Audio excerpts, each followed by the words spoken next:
Hello दोस्तों, कैसे हैं आप सब। स्वागत है आप सभी का कॉमिक वर्ल्ड चैनल पर। तो सबसे पहले दोस्तों, दीपावली की आप लोगों को बहुत बहुत शुभकामनाएं। और इसी दीपावली के शुभ अवसर पर मैं आप लोगों के लिए लेकर आया हूं राज कॉमिक्स में डोगा की लेटेस्ट सीरीज की कॉमिक्स कचरा पेटी। तो चलिए दोस्तों, बिना कोई देरी किए शुरू करते हैं कचरा पेटी का पहला भाग।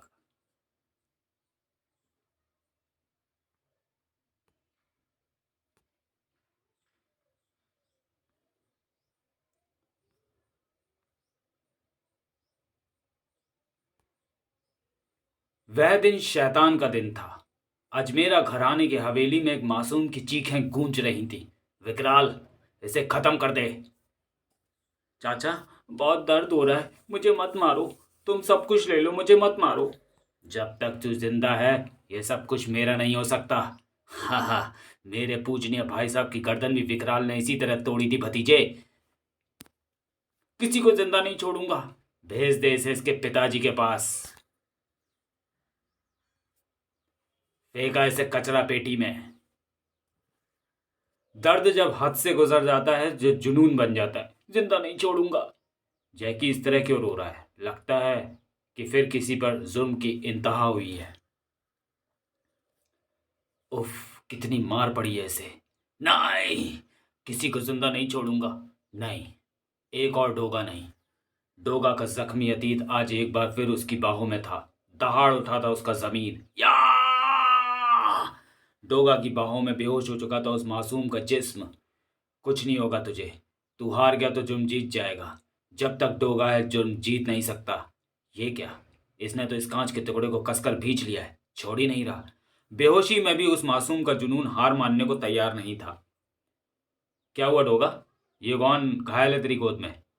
मेरा घायल अतीत है चाचा। सब समझ गए मेरे बच्चे। मैं तेरी हर धड़कन पहचानता हूँ, हर श्वास को जानता हूँ। अब मुझे तेरी माँ अब तुझे तेरी माँ काली ही संभाल सकती है। आ रहा हूँ माँ, आज फिर तेरे बेटे को तेरी ज़रूरत है। अपनी माँ तक पहुंचने के लिए जिस तहखाने की सीढ़ियां उतर रहा था डोगा, वे सीधे उसे उसके अतीत तक ले जा रही थी। देख माँ, कितनी चोट लगी है इसे। इसके जिस्म का हर जख्म जैसे मेरी आत्मा पर पड़ा है। तू जानती है माँ, अगर मैंने तेरी ममता की माला में अपने वजूद को पिरो न रखा होता तो तेरे बेटे के जुनून ने नफरत से भरी इस दुनिया को कब का जला दिया होता। देख माँ, इसके हाथ में थमे इस कांच के टुकड़े को देख। यह मासूम कह रहा था उस जालिम को मार डालेगा। नहीं, अब कोई और डोगा नहीं बनेगा माँ। इसे बचा ले माँ। डरता हूँ कहीं ये भी हिंसा का रास्ता ना अपना ले। तुम तुम तो डोगा हो, हत्यारों को मार डालते हो। मुझे हवेली ले चलो, मैं भी मार डालूंगा हत्यारों को। हाँ, ले चलूंगा तुझे हवेली, लेकिन पहले ये कांच का टुकड़ा मुझे दे दे। देख कितना खून बह गया है तेरा। नहीं दूंगा। इसी कांच के टुकड़े से मार डालूंगा उसे। उसने बहुत मारा है मुझे। मुझे भी मारा था, बहुत मारा था तकदीर ने। मैंने भी उठा लिए थे हथियार। अगर मेरी ये माँ नहीं होती और मेरे चार मसीहा नहीं होते तो इस दुनिया का नक्शा ही बदल गया होता। माँ, मैं तेरे स्पर्श को आज भी महसूस कर सकता हूँ। हाँ हाँ, तू भी चाहती है कि मैं अपनी रक्त कथा इसे सुनाऊं, तेरी ममता का अमृत इस पर बरसाऊं। तो ठीक है, आज डोगा जाएगा अपने जहरीले अतीत में। डोगा का दर्द बांध तोड़ के बहना चाहता था। अहिंसा बुरी बात हरगिज नहीं है। क्यों हिंसा की मुझको जरूरत पड़ी है? नहीं बात कोई छुपाएगा डोगा। कहानी ये तुझको सुनाएगा डोगा। तकदीर से मेरी तकरार मेरे जन्म के साथ ही शुरू हो गई थी। जिसने मुझे जन्म दिया उस माँ ने मुझे अपनी गोद की जगह दे दी कचरा पेटी। मुझे माफ करना बेटा, मैं मजबूर हूँ। किसी ने मुखबिरी की है। रुक जा हलकान, नहीं तो मारा जाएगा। थाए थाए थाए। हलकान सिंह, यही नाम था उस खूंखार डाकू का। कचरे पर फेंकने के बाद उस माँ ने मुझे पलट कर देखा कि नहीं, ये मैं नहीं बता सकता। लेकिन मेरी बदनसीबी ने मुझे पलट कर बार बार देखा था। उस नर पिशाच की नज़र मुझ पर पड़ गई। अब ये बचाएगा मुझे पुलिस से। उस दिन पुलिस से मुठभेड़ में हलकान के कई साथी मारे गए। वह मुझे ढाल बनाकर बच निकला। पुलिस से तो बच गया, अब इस पिल्ले का क्या करूं? मैं आज तक खुद को कोसता हूं कि मैं एक शैतान की जिंदगी बना। पाए लागू सरदार, तुम यहीं सही सही सलामत लौट कर आए, पुलिस से कैसे बचे? और ये बच्चा कौन है तुम्हारी गोद में? होगा कोई हराम की औलाद, इसने ही आज हलकान की जान बचाई है। उसके कहे शब्द पिघले शीशे की तरह मेरे कानों में घुसे। डोगा की आत्मा पर सबसे बड़ा बोझ हैं ये शब्द। इस पिल्ले का क्या करूँ रे लोहा? सरदार, ये पिल्ला बहुत बड़ा शुभ है। आज ही इसने तुम्हारी जान बचाई और आज ही तुम्हारी वफादारी काली ने 4 पिल्लों को जन्म दिया है। दोनों ही इनाम के हकदार हैं। तूने ठीक कहा लोहा, दोनों ही इनाम के हकदार हैं। इस नम मांस को डाल दे काली के सामने। इसे जीवन से मुक्ति मिलेगी और काली की भूख मिटेगी। उसी ने तैयार की है हलकान के लिए खूंखार कुत्तों की फौज। गुर्रा क्यों रही है? सरदार ने तुझसे खुश होकर तेरे लिए मिठाई भेजी है, ले मुंह मीठा कर। वे खूंखार कुत्ते मेरी माँ काली की बड़ी संतानें थी। मुझे भोजन समझ के खाने चले थे। वे जैकी, जिमी, मोती और डेविल थे। हलकान के एक इशारे पर चाहे इंसान हो या जानवर उसकी हड्डियां तक चबा डालते थे। पर माँ की एक घुर्राहट से जहाँ के तहाँ जड़ होकर रह गए थे। मुझे बुखार था।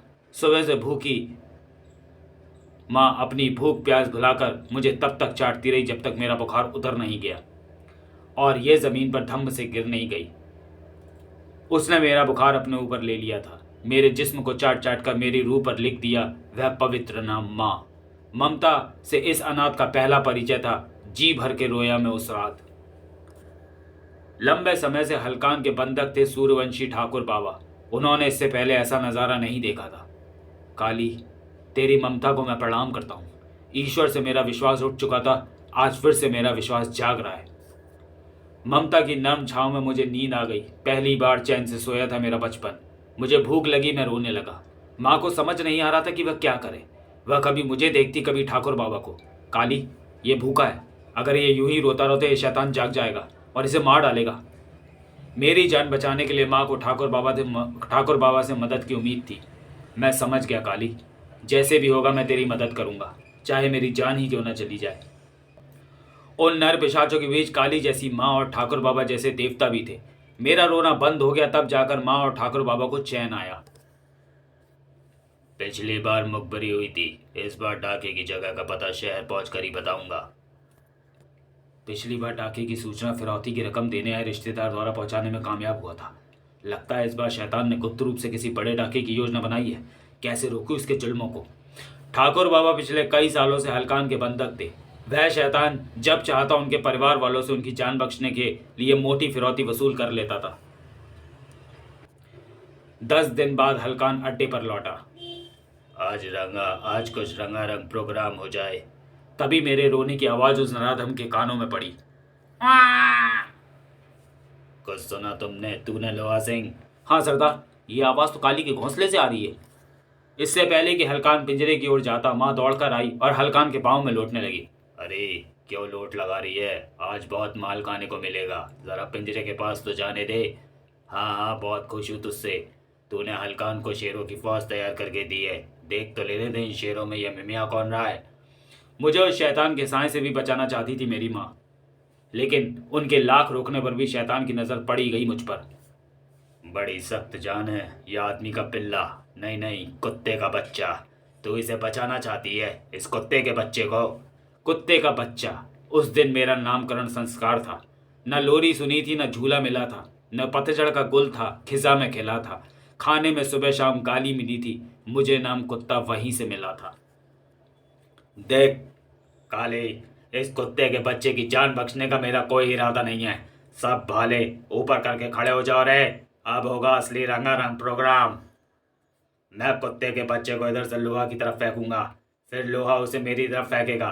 देखते हैं कब तक इसकी किस्मत इसका साथ देती है। ले लोहा, पकड़। पकड़ लिया सरदार। यह तो बच गया हरामी। लो सरदार, पकड़ो। लोहा उछाल चुका था मुझे। मेरी और मेरी मौत के बीच कुछ ही पलों का फासला था, लेकिन मेरी माँ ने मेरी जान बचाने के लिए भालों की नोक पर भी दौड़ लगा दी। तेरे मांस को कुत्ता फाड़े, तू नहीं मानेगी। देखता हूं तू कब तक इसकी जान बचाती है। चल रे लोहा, कुछ दिन और खेल लेने दे काली को इस कुत्ते के बच्चे से। उस दिन माँ और ठाकुर बाबा बहुत खुश थे। कुछ दिनों की जिंदगी और मिल गई थी मुझे। धन्यवाद प्रभु। अब चाहे तू मेरी जान ले ले, मुझे तुझसे कोई शिकायत नहीं। दरिंदगी क्या है यह मुझे हलकान ने बताया तो इंसानियत मेरी माँ ने सिखाई। ठाकुर बाबा ने परोपकार सिखाया तो वफादारी मुझे मेरे भाइयों ने दी। मोती, ओह आता हूँ। खुद बताएंगे या मोती से पता करूं? मोती क्या बताएगा?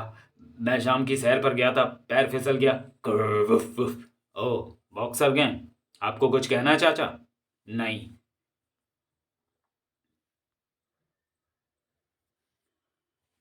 कर हमेशा की तरह सुबह होने से पहले ही लौट आया था डोगा। मोहर, इनसे कहते सुबह का अखबार पढ़ लेंगे। पढ़ लूंगा, रोज ही पढ़ता हूँ।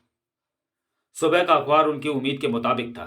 मैं जानता था, लेकिन इतनी जल्दी गैंग का सफाया हो जाएगा ये सोचा नहीं था। मैं तो उन्हें समझाने गया था और वे बदनसीब मुझसे उलझ गए। मुझे बॉक्सिंग आती नहीं, धनिया होता तो डोगा को आना ही नहीं पड़ता। इस उम्र में डोगा बनेंगे?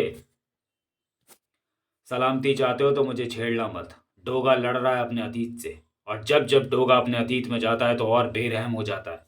बॉक्सर गैंग का शनि खराब था जो ऐसे समय पर डोगा को छेड़ बैठा था। तुम कहाँ चले गए थे डोगा? मेरी नींद में भी पीट रहा था वो मुझे। कुछ चूहे बिल से बाहर निकल आए थे। अब सब ठीक है। ठाकुर बाबा का क्या हुआ डोगा? माँ और ठाकुर बाबू मुझे जिंदा रखने के लिए अपने वजूद को भूल गए। मौसम, तारीख, दिन, रात और समय, उनकी तो फितरत ही बदलते हैं। बदलना है, बदलते रहे। अगर कुछ नहीं बदला था तो वे थे मेरे हालात। हलकान मुझे कुत्ता ही समझता था और मैं खुद को कुत्ता मान भी चुका था। चल बे इंसानी कुत्ते, अपने भाइयों को आदेश दे कि वे इस आदमी का नोच खसोट डालें। तू मेरी भाषा समझता और ये तेरी। डेविल भैया, इसे मार डालू? मेरे भाई हलकान के बाद मेरा ही आदेश मानते थे। कुछ ही पलों में उस बंधक का नामो निशान मिट चुका था। साक्षात मौत का अवतार थी काली की संतानें। ले कुत्ते के बच्चे, खा, अच्छा काम कर रहा है तू। उस शैतान की हर इच्छा पूरी करने पर मुझे और मेरे भाइयों को इनाम मिलता था। यही नियति बन गई थी हमारी। ठाकुर बाबा को जो कुछ आता था उन्होंने मुझे सिखा दिया। इंसानी भाषा उन्हीं से सीखी थी मैंने। ये सब याद कर ले बेटा। पर वे मेरी बढ़ती हिंसा पर रोक नहीं लगा पाए। मैंने इसे पढ़ना लिखना सिखा दिया, लेकिन अच्छाई और बुराई में फर्क करना नहीं सिखा सका। नेताजी, तुम मुझे पुलिस और प्रशासन से बचाओ, मैं तुम्हारे दुश्मनों को ठिकाने लगाऊंगा। तुम राजनीति में आ जाओ हलकान, फिर सब तुम्हारे पाँव के नीचे होगा। हलकान अपनी ताकत बढ़ाने के लिए राजनीति में उतरने की योजना बना रहा था। हलकान ही हलकान की पहुंच मुंबई जैसे बड़े शहरों तक होने लगी थी। अब हलकान मुंबई और दिल्ली पर राज करेगा, उसके लिए हमें बहुत पैसों की जरूरत होगी। अपराध और लूट की वारदातें बढ़ा लो। हलकान के आदेश पर जो रक्तपात शुरू हुआ, फिर वह रुका नहीं। गालियों से दिन शुरू होता था, गोलियों से दोपहर और रक्तपात से रात। फिर हम सब बेहोश होकर सोते थे, केवल माँ जागती थी। डेविल को मैं बड़ा भाई मानता था और वह बड़ा भाई बनने में कोई कसर भी नहीं छोड़ता था। माँ देखो, डेविल भैया फिर गुर्रा रहे हैं। एक दिन तेरी हड्डियां चबाऊंगा, माँ का चमचा। वह अभी छोटा है, उस पर ज्यादा गुर्राने की जरूरत नहीं है डेविल। अब डांट पड़ी माँ से, आगे से मत गुर्राना। डेविल का रौब हम सब पे चलता था, हम सभी डरते थे उससे। सर्दियों के दिन होते तो माँ मुझे कंबल उड़ाती। परिवार का स्नेह मुझे उन्हीं से मिल रहा था। वह सुबह अच्छी नहीं थी। ठाकुर बाबा के परिजन फिरौती की रकम देने में आनाकानी करने लगे थे। सुन बे बुड्ढे, तेरे घर वालों को प्रेम पत्र भिजवाया था, अभी तो कोई जवाब नहीं आया। तेरे दिन पूरे हो गए हैं, मुफ्त की रोटी कब तक खिलाऊंगा तुझे? अब जीना कौन चाहता है हलकान? बस इस मासूम को सुरक्षित कर दूं, फिर चैन से मर सकूंगा। माँ, सरदार बाबा को गुर्रा रहा था, क्या उनका भी शिकार करना पड़ेगा? गुर्र चुप, तू उधर ध्यान मत दे। फिर क्या हुआ? माँ और ठाकुर बाबा नहीं चाहते थे कि मैं हलकान जैसा बनूं, लेकिन मैं हलकान बनता जा रहा था। ठाकुर बाबा सूर्यवंशी थे, सूर्य की पूजा करते थे। वे चाहते थे मेरा जीवन सूरज की तरह रोशन हो। बेटा, अब मेरे जीवन का कोई भरोसा नहीं। मैं चाहता हूं तो इस संसार को भगवान सूर्य की तरह रोशनी बांटे, इसलिए मैं तेरा नाम सूरज रख रहा हूं। हालांकि मैं उस वक्त तक ना सूरज का अर्थ जानता था, ना ही नाम क्या होता है यह मुझे पता था। मैं तो कुत्ते के बच्चे सुनकर ही सिर घुमाता था। जिंदगी और मौत का कोई मुहूर्त नहीं होता, ये मैंने हलकान के अड्डे पर ही सीखा था। ले इंसानी कुत्ते, आज तेरा रक्त अभिषेक हो गया। नहीं कुत्ते नहीं, मत पहुंच से। यही खून तेरी पहचान बनेगा। लोग खौफ खाएंगे तुझसे, तू बनेगा हलकान का यमदूत। उस दिन के बाद लूट के लिए हलकान की वह शैतानी परेड रोज रात को होने लगी। मैं दहशत का पर्याय बन चुका था। आ गया यमदूत अपने कुत्तों के साथ, और पीछे पीछे यमराज भी आता होगा। हर दिन हलकान के जुल्म और दहशत बढ़ती जा रही थी। ठाकुर बाबा मुझे सूरज की तरह चमकना सिखा रहे थे और हलकान मुझे रक्त के अंधकार में डुबो देना चाहता था। कितना फर्क होता है दो इंसानों में। मैं उस दोराहे पर खड़ा था जिसके एक और स्वर्ग था तो दूसरी ओर नर्क। मेरी जगह तुम होते तो क्या करते? खूनी और खूनी आंखों से निहारता रहा मासूम डोगा को। 5 साल की उम्र में मुझे यमदूत कहते थे लोग। मेरी परछाई से भी बचकर निकलते थे। फर्श पर बहता खून मेरे लिए लाल स्याही से अधिक नहीं था। हलकान रोज ही किसी न किसी की जान लेता था, लेकिन उन बेगुनाहों का रोना और उस पर हलकान के वहशी अट्टहास आज भी सुनाई देते हैं मुझे। मैं बेकाबू होने लगता हूं उस समय डेविल भैया की तरह भिचने लगते हैं मेरे जबड़े। किसी मजलूम पर जुल्म बर्दाश्त नहीं होता मुझसे। बारूद की गंध आने लगती है मुझे। जालिमों का बहता खून देखने की इच्छा होने लगती है मेरी। फिर याद आता है माँ का कोमल स्पर्श, ठाकुर बाबा का निस्वार्थ प्रेम और मेरे भाइयों की वफादारी। ब्रेक सा लग जाता है मेरे जुनून को। सोचने समझने की शक्ति वापस आ जाती है। फिर उतना ही रक्त बहता है जितना इंसाफ के लिए ज़रूरी होता है। तो चलिए दोस्तों, वीडियो को यहीं समाप्त करते हैं और मिलते हैं डोगा की लेटेस्ट सीरीज यानी रक्त कथा सीरीज के दूसरे इशू में, जिसका नाम है मेरी सोनू।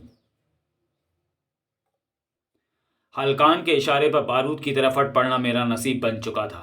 जुर्म के ज्वालामुखी में लावे की तरह दहक रहा था मेरा बचपन। मेरी दहकती जिंदगी में पेड़ सी शीतल छाया बनकर आई थी मेरी सोनू। रक्त कथा भाग 2। तो चलिए दोस्तों, मिलते हैं मेरी सोनू में अगले वीडियो में। तब तक के लिए धन्यवाद।